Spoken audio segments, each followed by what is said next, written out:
नमस्कार, आप देख रहे हैं अटल टीवी। मेरा नाम है स्नेहा कौशिक। आज हम बात करने वाले हैं जो हाल फिलहाल में जो ग्राम रोजगार सेवक हैं उनके द्वारा लखनऊ में बड़ी संख्या में धरना प्रदर्शन किया गया।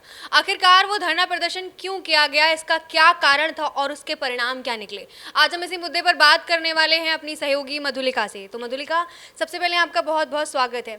आज हम बात करते हैं जो हाल फिलहाल में ग्राम रोजगार सेवकों द्वारा जो लखनऊ में धरना प्रदर्शन हुआ, उन्होंने अपने मानदेय को लेकर अपनी मांग रखी है सरकार के सामने। उनका कहना है कि सरकार लंबे समय से उन्हें आश्वासन तो दे रही है, लेकिन उसका कोई अभी तक परिणाम नहीं सामने आया है। इस पर आप क्या कहना चाहेंगी?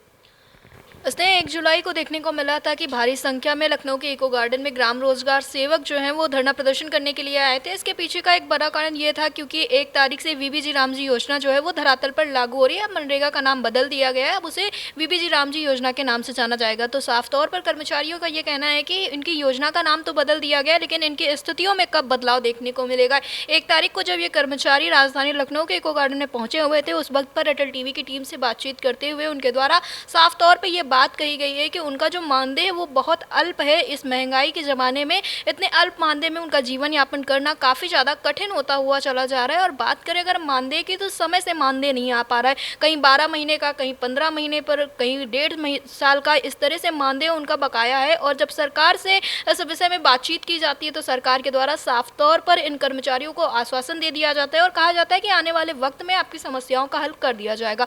अल्प मानदेय होने के बावजूद समय पर मानदेय ना आना इन कर्मचारियों के लिए बहुत ज़्यादा समस्याएं उत्पन्न कर रहा है। और कर्मचारी इस उम्मीद के साथ आए हुए थे कि जो इनका बकाया मानदेय है वो इस वक्त पर उनका भुगतान किया जाएगा और इनके मानदेय में बढ़ोतरी भी की जाएगी।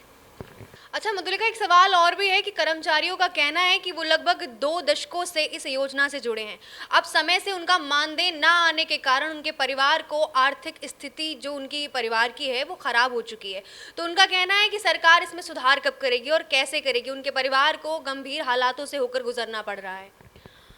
साफ तौर पर कर्मचारियों का ये कहना है कि जब मानदेय समय से नहीं आ रहा है तो इसमें भी कोई इस बात से मनाही नहीं है कि इनकी आर्थिक स्थितियां काफ़ी ज़्यादा गड़बड़ाती हुई नज़र आ रही हैं। साथ ही कर्मचारियों का ये कहना है कि सरकार यदि इनके मानदेय में बढ़ोतरी करती है तो कहीं ना कहीं इनके स्थितियों में भी बदलाव देखने को मिलेगा। हाँ, ये जरूर देखने को मिला है कि वीबीजी रामजी योजना अब जब धरातल पर लागू होने जा रही तो इसमें कुछ बढ़ोतरियाँ देखने को मिली, जैसे अब 300 रुपये इन्हें मिलेगा इन सबके साथ। लेकिन ग्राम रोजगार सेवक जो हैं, क्योंकि ये सारी चीज़ें मनरेगा कर्मियों के लिए, ग्राम रोजगार सेवक जो हैं, पंचायत सहायक जो हैं, इनका यही कहना है कि सरकार इनके मानदेय में बढ़ोतरी करे। और 4 अक्टूबर 2021 को जो डिफेंस एक्सपो में मुख्यमंत्री योगी आदित्यनाथ के द्वारा इनसे वादा किया गया था, उस वादे को पूरा किया जाए। एचआर पॉलिसी जैसी जो चीज़ें हैं वो लागू की जाए, जिससे कि कर्मचारियों का जीवन जो है वो आसान हो सके, क्योंकि एक लंबा अंतराल बीत चुका है इनको अपने जीवन का समय देते हुए। और इन सारी चीज़ों के बीच में यदि सरकार अब कोई बड़ा कदम नहीं उठाती है तो इन कर्मचारियों के लिए बेहद दुखदायी होगा। और कर्मचारी इसी उम्मीद से राजधानी लखनऊ में आए हुए थे कि सरकार के द्वारा कुछ बड़ा कदम उठाया जाएगा। और देखने को भी मिला है कि जो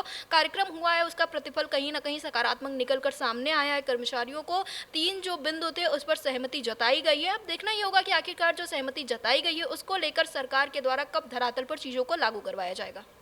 अच्छा, ये जो ग्राम रोजगार सेवकों द्वारा है उनके द्वारा ये कहा जा रहा है कि जब से ये योजना आई थी तब से इस योजना का 3 बार नाम बदल चुका है, लेकिन हमारा जो मानदेय है वो अभी भी 7780 रुपये है, जबकि सरकार ने इन्हें आश्वासन दिया था कि इनका 7780 रुपये से बढ़ाकर 10,000 किया जाएगा। एक तो पैसे नहीं पड़ रहे हैं इनके, ऊपर से इनका कहना है कि वो समय पर भी नहीं आ रहे हैं। इस पर आपका क्या कहना है? जिस तरह से देखने को मिला है कि ग्राम रोजगार सेवकों का जो मानदेय इस वक्त पर 7788 रुपये है, और 7788 रुपये के साथ ही इनका ये कहना है कि इनको अन्य सुविधाओं से भी मुहैया कराया जाए। 10,000 मानदेय की बात रही तो समय समय के साथ इनकी अलग अलग प्रकार की मांगे रही। पूरे उत्तर प्रदेश में अलग अलग प्रकार के संगठन है और जो संगठन है उनके पदाधिकारियों की अलग अलग मांगे। किसी का कहना है कि 10,000 दिया जाए, किसी का कहना है 18,000 दिया जाए, क्योंकि साफ तौर पर न्यूनतम मानदेय की बात कही जाती है जो कि 18 से 20,000 होना चाहिए। तो कर्मचारियों का यही कहना है कि सरकार इस वक्त पर उन्हें न्यूनतम मानदेय दे, लेकिन अभी तक सरकार के द्वारा ये बात नहीं कही गई थी। लेकिन जो हाल फिलहाल में प्रदर्शन हुआ इसमें जो 3 बिंदुओं पर सहमति बनी है उसमें सबसे पहला बिंदु ये था कि इनको जो बकाया भुगतान है उसको जल्द से जल्द करवाया जाएगा। और जो दूसरा बिंदु था, खासतौर पर सबसे बड़ा बिंदु यही था कि इनके मानदेय में बढ़ोतरी की जाएगी। सरकार के द्वारा ये वादा किया गया है कि इनके मानदेय में बढ़ोतरी की जाएगी। अब 1 महीने का समय भी इन कर्मचारियों के द्वारा दिया गया है कि 1 महीने तक हम इंतजार करेंगे, उसके बाद ही कोई बड़ा कदम उठाया जाएगा। क्योंकि आपको बता दें कि राजधानी लखनऊ में कितनी बार प्रदर्शन प्रदर्शन किए गए हैं और इसके साथ ही पूरे उत्तर प्रदेश में देखने को मिलता है कि अलग अलग विभागों के कर्मचारियों के द्वारा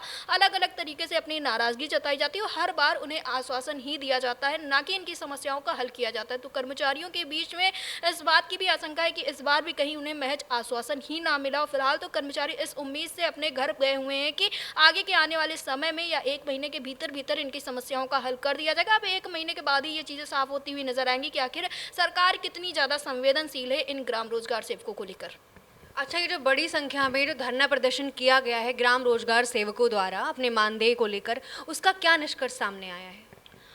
निष्कर्ष की बात करें तो साफ तौर पर ये जो कार्यक्रम था ग्राम रोजगार सेवकों का, इसे प्रदर्शन कहें या फिर एक नाराज़गी व्यक्त करने का जरिया कहें, क्योंकि ये नाराज़गी लंबे समय से थी। लंबे समय से इन ग्राम रोजगार सेवकों के द्वारा ये रणनीति बनाई जा रही थी कि इस तरह का कोई बड़ा कार्यक्रम किया जाना चाहिए, क्योंकि मांगे इनकी नहीं सुनी जा रही थी। लगातार बड़े अधिकारियों और पदाधिकारियों से मुलाकात की गई, यहाँ तक कि देखने को मिला है कि उप मुख्यमंत्री केशव प्रसाद मौर्य से भी मुलाकात की गई। उनके द्वारा भी साफ तौर पर यही बात कही गई कि हम समस्याओं का हल करेंगे, लेकिन समस्याओं का हल कभी हो ही नहीं पाया, जिसकी वजह से नाराजगी व्यक्त करने के लिए राजधानी लखनऊ में ये लोग पहुंचे हुए थे। और निष्कर्ष की बात करें तो इसका निष्कर्ष यही निकला है कि जो 3 बिंदु थे उन पर सहमति बनी है। अब देखना ये होगा कि आखिरकार ये जो 3 बिंदु पर सहमति बनी है, जो प्रमुख सचिव से इनकी वार्ता हुई है, क्योंकि प्रमुख सचिव के द्वारा साफ तौर पर पूर्ण रूप से इन्हें आश्वासन भी दिया गया है। पूरी कमेटी का गठन हुआ था उस वक्त पर, सभी पदाधिकारी उस वक्त पर बातचीत करने के लिए वहाँ पर बैठे हुए थे। तो अब देखना ये होगा कि जो बातचीत हुई है वो कितनी सकारात्मक होती है और कितनी सार्थक होती है। फिलहाल सकारात्मक तो है ही जब 3 बिंदुओं पर सहमति बन गई है, लेकिन ये कितनी सार्थक साबित होगी ये तो अब 1 महीने बाद पता चलेगा, क्योंकि कर्मचारियों ने साफ तौर पर ये बात कह दी है कि अगर 1 महीने के भीतर इनकी समस्याओं का हल नहीं होगा, जो 3 बिंदुओं पर सहमति बनी, क्योंकि इनकी मांगे तो कई सारी हैं। अलग अलग ग्राम रोजगार सेवक अलग अलग तरह का मांग पत्र लेकर आते हैं, किसी की 10 सूत्रीय मांगे, किसी की 7 सूत्रीय, तो 3 सूत्रीय मांगों पर इस वक्त पर सहमति बनी हुई नजर आ रही है। और इन 3 सूत्रीय मांगों को साफ तौर पर कर्मचारियों ने ये कहा है कि अगर महीने भर के भीतर ये सारी चीजें धरातल पर लागू नहीं होंगी तो एक बार फिर से हम बड़ा कार्यक्रम करने के लिए बाध्य होंगे। और ये कार्यक्रम भी बड़ा ही होने वाला था। इसमें देखने को मिला था कि विधानसभा घेराव की पूरी तैयारी कर ली गई थी, लेकिन इसके बाद इन ग्राम रोजगार सेवकों को राजधानी लखनऊ के इको गार्डन में भेज दिया गया, जिसके बाद इन्हें तकरीबन 1 बजे वार्ता के लिए बुलाया गया। वार्ता भी सकारात्मक हुई है, उसके बाद धरना प्रदर्शन को स्थगित किया गया और अब जो 3 बिंदुओं पर सहमति बनी है उसको लेकर जो कर्मचारी हैं वो काफ़ी ज़्यादा उत्साहित नजर आ रहे हैं। तो 1 महीने बाद कहीं ना कहीं चीज़ें साफ होती हुई नजर आएंगी कि कर्मचारियों की समस्याओं का हल हुआ है या फिर एक बार फिर से आर पार की लड़ाई के लिए ये कर्मचारी उतरेंगे। क्योंकि इसके साथ ही इनके द्वारा ये बात भी कही जा रही कि अगर इस वक्त पर उनकी समस्या हल नहीं होती तो 27 में विधानसभा का चुनाव है और विधानसभा चुनाव में अपना दमखम दिखाने के लिए पूर्ण रूप से तैयार है।